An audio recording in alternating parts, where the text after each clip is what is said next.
There is a version of you that already exists in this universe. A version of you who is calm, magnetic, clear, and strangely lucky. They do not chase opportunities, they seem to attract them. They're not fighting their mind works for them. The only reason you're not living as that version right now is that your subconscious is still entangled with an old reality. Once you understand how entanglement actually works, not as a metaphor, but as a real phenomenon in the quantum field, you'll never look at your thoughts, emotions, or so-called coincidences the same way again. Most people move through life believing three things: that their thoughts are private, that their emotions are internal, that their experiences are mostly random. Quantum physics quietly disagrees with all three. In this video, I want to walk you into a different way of seeing yourself. We're going to connect quantum entanglement, the observer effect, and subconscious programming with the exact reason your life keeps repeating the same patterns, and the exact way that you can begin to unlock a hidden energy that has always been inside you. By the end, you'll not just understand these ideas intellectually, you'll see how specific moments in your life were already proving this to you, even when you didn't have the language for it. So if you've ever felt like your reality is trying to talk to you through synchronicities, through repeating lessons, through tests from the universe, well, this is for you. You were raised in a story. The story says that you're separate from everything, that your body is here, the world is out there, and the two bump into each other by chance, that your thoughts live inside your skull and the universe is indifferent to them. That story is comforting because it makes life simple. It's also wrong. Quantum physics uncovered something far stranger. Imagine you're standing in a dark room with a laser pointer and a thin metal plate. The plate has two tiny slits cut into it. You shine the light at the plate and look at the screen behind it. When no one observes what the particles are doing, light behaves like a wave. It passes through both slits at once and creates an interference pattern, as if reality is smeared out into a field of possibilities. But the moment you set up a detector and observe the particles, the pattern changes. The wave collapses. Light behaves like a series of individual particles that choose one path or the other. Matter changes its behavior depending on whether or not it's being observed. This isn't poetry. This is one of the foundations of modern physics. The conclusion is uncomfortable. Consciousness is not sitting outside reality watching it. Consciousness is participating in the creation of what actually shows up. Now, take that out of the lab and into your life. If the act of observation changes the behavior of particles, what does your constant observation of your own life do? For years, you've observed yourself through the lens of certain beliefs. I am unlucky. I always mess things up. People leave. Money is hard. I am behind. I am not enough. You are not just thinking those thoughts, you're observing your life through them and collapsing a field of possibilities into the same familiar outcomes. You wake up inside the same story because the observer inside you has never changed the script it's using. You're not failing. You are running a physics experiment with the same initial conditions every single day. Now, take a simple image, 2 identical dice. You hold one, and someone else holds the other on the opposite side of the planet. You roll yours. At the exact same moment, the state of the other one changes, as if they're whispering to each other faster than light. This is the essence of quantum entanglement. When 2 particles become entangled, they're no longer independent. They become part of a single system. Change one, and the other responds instantly, no matter how far apart they move in space. Einstein saw this as so strange he called it spooky action at a distance. He believed there had to be some hidden mechanism. Later experiments proved he was wrong. The universe really does behave as if there's an invisible field of information binding everything together. Here's the question almost no one asks. If your body is made of particles, if your brain, your memories, your emotions all arise from the same quantum building blocks, what are you already entangled with? Why do some people feel familiar the moment you meet them? Why do you sometimes know your phone will ring and you know who's calling before you even look? Why does a sudden thought about someone that you haven't seen in years coincide with you running into them the next day? Why do you feel pulled in a specific direction in life long before you've had a logical reason to move that way? You can write all that off as coincidence, or you can consider a different possibility. On a deeper level of reality, you are already entangled with certain timelines, certain people, and certain possibilities, even certain versions of yourself. Think about a moment in your life where something just fell into place. You were about to give up on something, and the right person appeared. You decided to change direction, and an opportunity opened just wide enough for you to slip through. You can call that luck, or you can recognize it as entangled information finally surfacing in physical form because your inner state lined up with it. Your intuition is not a mystical voice.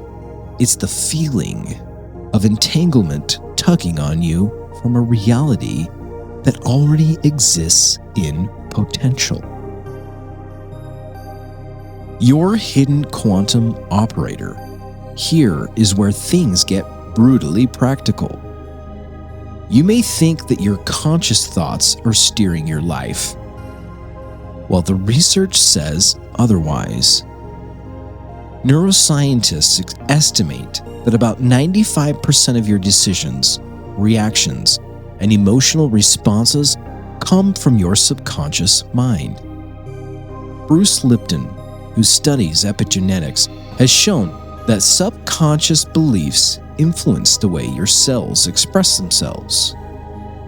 The HeartMath Institute has measured the electromagnetic field produced by the human heart. That field extends several feet beyond your body. When you feel fear, resentment, even gratitude and love, that state is not locked inside your chest. It's radiating into the field around you. Put that together. Your subconscious holds your deepest beliefs and emotional patterns. Those patterns generate electromagnetic signals through your nervous system and your heart. Those signals interact with other people and with an environment that is already woven together through entanglement. you become a broadcasting station in the quantum field. The signal you send is not what you post on social media. It is not the affirmations you say for 2 minutes in the morning. It is the underlying emotional truth that your subconscious believes. I am alone. I always get abandoned. I do not trust myself. I'm always in danger. Good things do not last for me. Or, things always work out for me. I am guided. I am worthy of love. I can handle whatever comes. Life is on my side. You are transmitting one of those realities into the field, whether you're aware of it or not. Here's the hard part. You did not consciously choose most of those beliefs. During your first 7 years of life, your brain spent much of its time in theta state. That's a brainwave pattern similar to hypnosis. You learned what was safe, what was dangerous, what love felt like, what money meant, what success looked like, by absorbing the emotional environment around you. If love was chaotic, love and chaos get entangled into your nervous system. If money meant stress and arguments, money and anxiety became entangled. If achievement was the only time that you felt seen, success and pressure became entangled. Now, take that child, drop them into an adult body, and give them spiritual books and manifestation videos. They can say new words at the conscious level, but their subconscious is still broadcasting the old signal through the field every day. That is why you can decide to change and still end up in the same relationship pattern, the same income bracket, the same self-sabotage. It is not because change is impossible. It's because your subconscious operator is still entangled with your old reality. There's a pattern that you've lived through, even if you didn't have the words for it. You decide to change something important. You say, I will no longer tolerate this kind of relationship. I am done with this job. I am serious about my health. I'm done playing small with money. For a moment, you feel powerful. You feel clear. You feel like you are finally aligning with the version of you were meant to be. Then, like clockwork, it starts.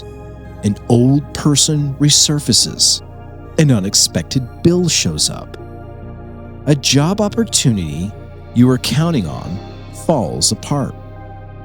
Temptations reappear in a slightly different form. Your nervous system spikes in fear, doubt, anger. You start thinking, maybe this is a sign I'm not meant to do this. Maybe I should wait. Maybe I'm asking for too much. Most people read that moment as the universe blocking them.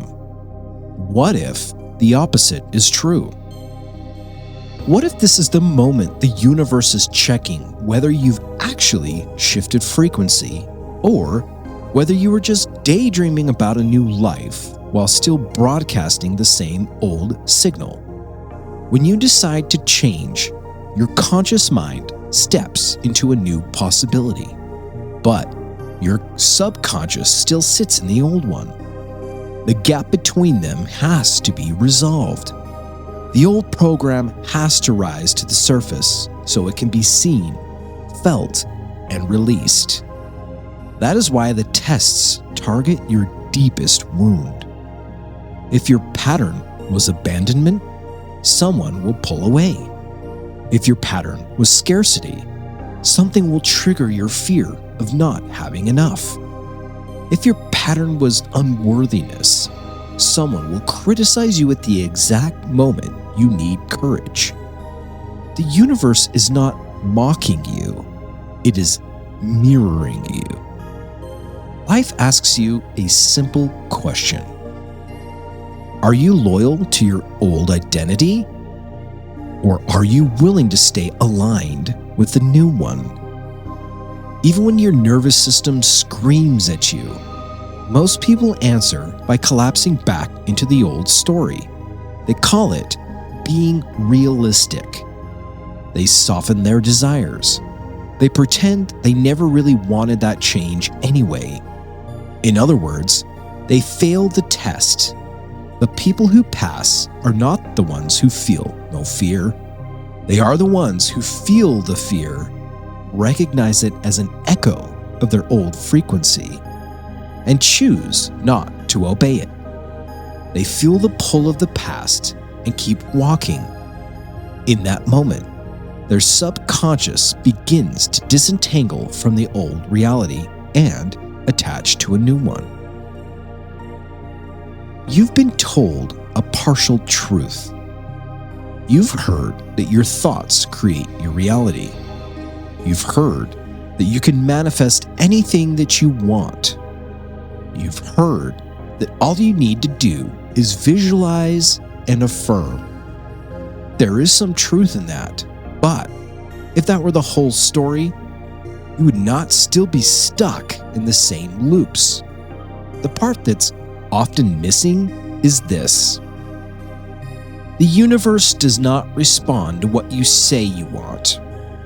It responds to who you are being, not in a moral sense, but in a vibrational and neurological sense. Let me explain.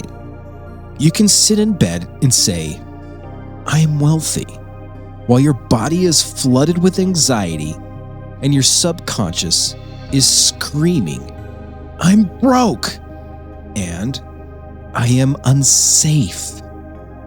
The field feels the scream, not the sentence.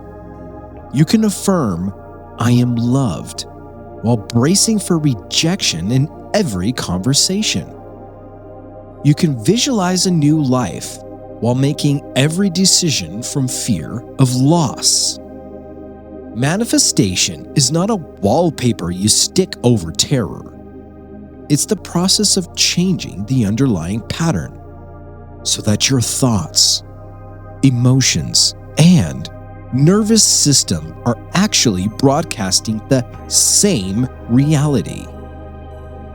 Dr. Joe Dispenza talks about this as moving from living by memory to living by vision. Memory is your body wired into your past, but vision is your body wired into a future that has not physically happened yet, but is already real in the quantum field. When you only change your thoughts, you're painting the walls of a house whose foundation is still rotting. When you change your state, your baseline emotional signature, your subconscious identity, well, you're rebuilding the foundation. That's when manifestation stops feeling like forcing and actually starts feeling like alignment. You do not have to be perfect to manifest. You do not need to never feel fear, but you do need to spend more time in the vibration of what you want than in the vibration of what you're afraid of losing. That is the real work most people avoid because it means confronting the beliefs they secretly worship. Beliefs like, life is always hard. Nothing comes easy. People always leave. if I receive too much, something bad will happen. Those beliefs create an energetic ceiling on what you will allow yourself to experience, even when the field is trying to hand you more. Let us slow this down into something you can feel. Hidden energy is not some separate mystical force floating above your life. It is the power that becomes available when your conscious intention and your subconscious programming stop fighting each other. Think of it this way. Right now, you may be pressing your foot on the gas while your subconscious has its foot wielded to the brake. You say, I want to move forward, but your nervous system says, movement is unsafe. You say, I want abundance, but your subconscious says, we only get attention when we suffer. We only get belonging when we shrink. The gas and the brake cancel each other out. You feel exhausted and confused because you're burning fuel without actually going anywhere. When you begin to reprogram your subconscious, you're not creating new energy from nowhere. You're releasing the energy that was trapped in the conflict. Every fear pattern that softens gives you back the life force it was using to hold itself in place.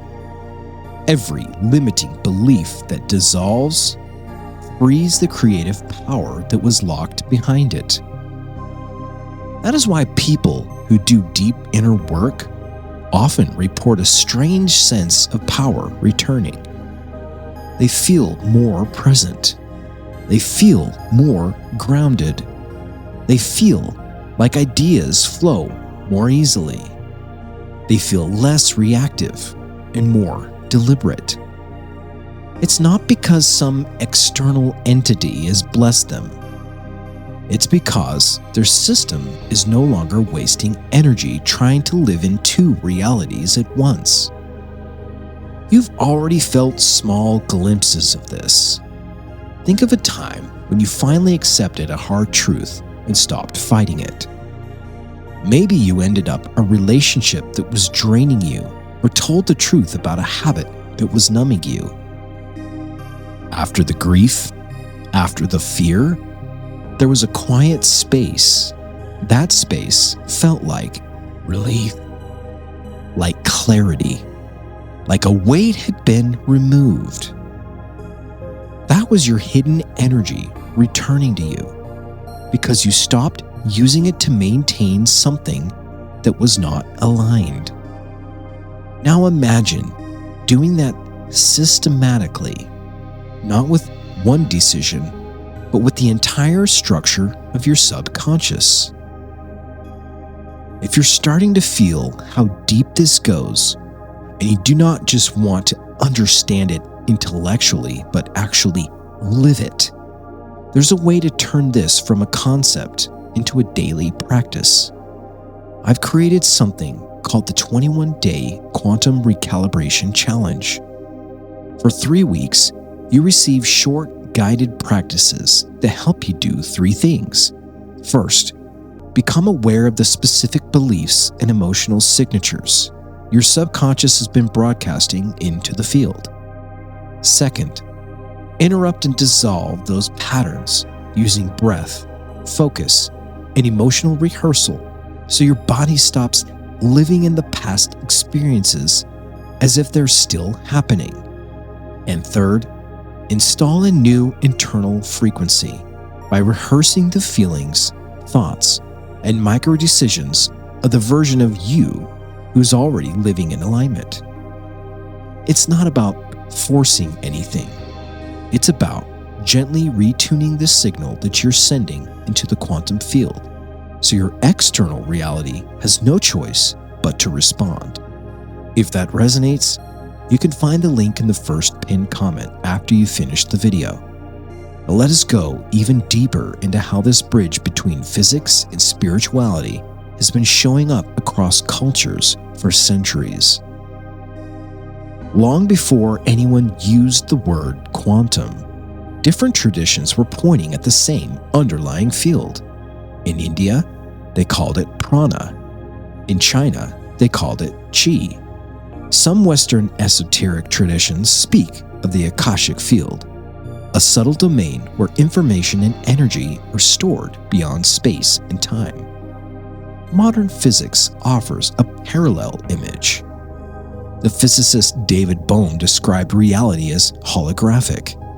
What you see as solid, separate objects are like projections from a deeper, implicate order, a unified field of information where everything is already connected.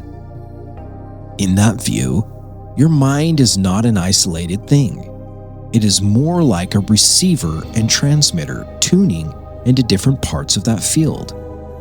When you change your state, you're changing the frequency your inner antenna is tuned to. This is why experiences like déjà vu, synchronicity, and intense soul connections, they don't fit into a purely material explanation, but make perfect sense in an entangled universe. Have you ever met someone and felt like you already knew them? Have you ever walked into a place and felt a wave of peace or even heaviness before anything actually happened there? Well, you are reading the field. Your nervous system was interfacing with a subtle layer of energy and information that your rational mind could not yet explain. The point is not to romanticize this, but to realize that you're already operating at this level, whether you believe in it or not. You do not start having a quantum impact on your reality only after you study it. You have always had one. The difference is whether you're doing it unconsciously through old wounds or consciously deciding through a new alignment.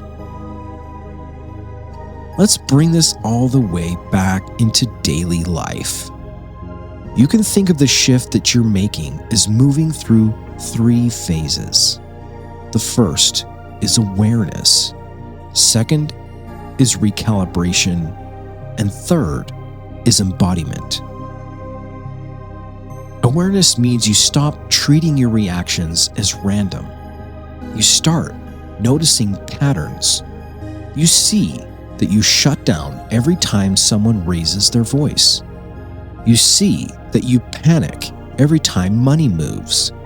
You see that you cling every time someone pulls away. Instead of judging yourself, you start asking, what belief is this reaction protecting? What story is my subconscious running right now? You realize this is my nervous system trying to keep me safe based on an old entanglement. That alone begins to loosen its grip. Recalibration is where you actively change the signal. In practice, it looks like this. You slow down and feel the old emotion without running from it. You breathe into the fear or shame and let it move through your body instead of acting it out. You bring in a different emotion on purpose through gratitude, compassion, or grounded self-respect. You rehearse the feeling of the outcome you actually want, not as a fantasy, but as if it's already real in your inner world. The more often you do this, the more your body learns the new state is safe. The old program starts losing its priority. Embodiment is when this stops being a practice you do occasionally and becomes your default way of being.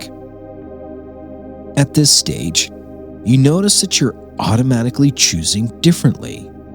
You respond instead of react. You say no where you used to collapse. You say yes to opportunities that stretch you without immediately sabotaging them. You don't need to force positive thinking because you're system is no longer wired for catastrophe by default. You're no longer trying to manifest from a place of lack. You are making decisions from a genuine sense of sufficiency and possibility. This is how the hidden energy inside you unlocks, not by doing some dramatic ritual once, but by continually bringing your subconscious into coherence with who you know you can be.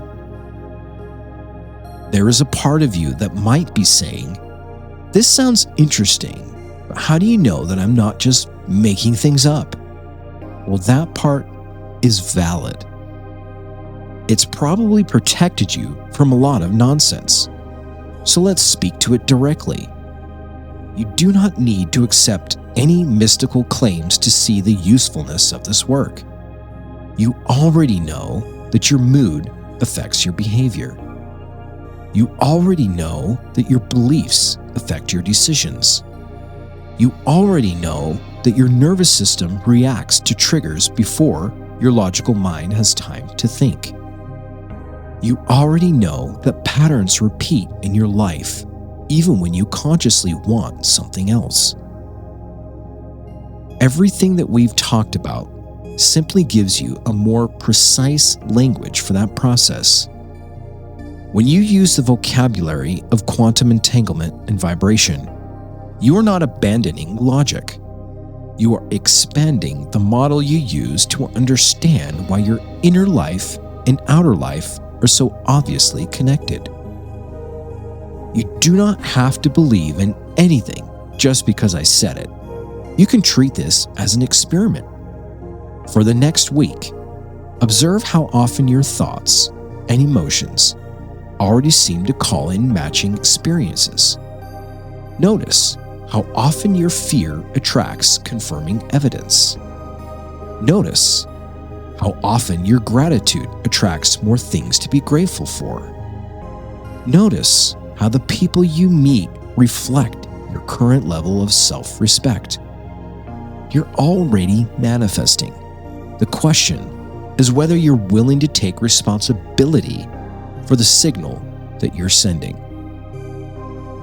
There's one more piece that changes everything. Quantum mechanics describes a state called superposition. Before observation, a particle exists in multiple potential states at once. It's not here or there, it's here and there. Until an observation collapses the probability into a specific outcome. Now, imagine applying that to your life. Right now, there are multiple versions of your future existing as potential in the field. There's a future where you repeat the same patterns for the next 10 years. There's a future where you break the cycle in one area but stay stuck in another. And there's a future where you awaken, recalibrate, and become the stable, powerful, loving version of you that you sometimes glimpse in rare moments of clarity. Which of those collapses into reality depends on who you choose to be in the present, not someday, now. Every time you choose the old story, you add energy to the timeline where nothing really changes. Every time you choose the new alignment, even in a small way, you add energy to the timeline where your hidden energy fully comes online. This is not about obsessively trying to control every thought. It's about recognizing the pivotal moments when reality is asking you to decide. You will feel them.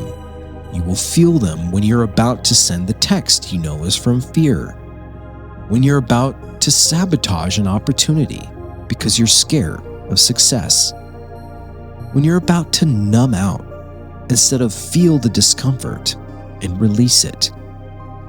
In those moments, you are the observer. you are choosing which version of you to collapse into the physical world. The universe does not force you to evolve. It invites you over and over. Once you see this, victimhood starts to lose its appeal. Not because life is suddenly easy, but because you realize how much power you are handing away by pretending you had none. Now, let us bring everything together. You live in a universe where nothing is truly separate. Particles that were once connected remained linked beyond time and space. Your body and mind are woven into that same field. Your subconscious acts as a hidden operator, broadcasting beliefs and emotions into the quantum environment around you. Your thoughts, feelings, and nervous system are not just private experiences. They're signals that help determine which version of reality you meet. When you try to change, the universe does not punish you. It reflects your old frequency back at you one last time and asks whether you're ready to let it go. Manifestation is not about trying to bully the universe with positive thoughts. It's about aligning your inner state with the reality you want long enough and consistently enough for the entangled possibilities that match that state to finally collapse into your physical life. The hidden energy that you're looking for is the power that becomes available when you stop fighting yourself, when your conscious intention and your subconscious programming are finally on the same side. You're not learning how to become powerful. You are remembering how powerful you already are in a universe that has always been listening. You do not have to figure everything out today. You only have to decide whether you want to keep collapsing the same old story or begin sending a new signal into the field. That choice is always in front of you. If you're ready to keep awakening this part of you, watch the next video.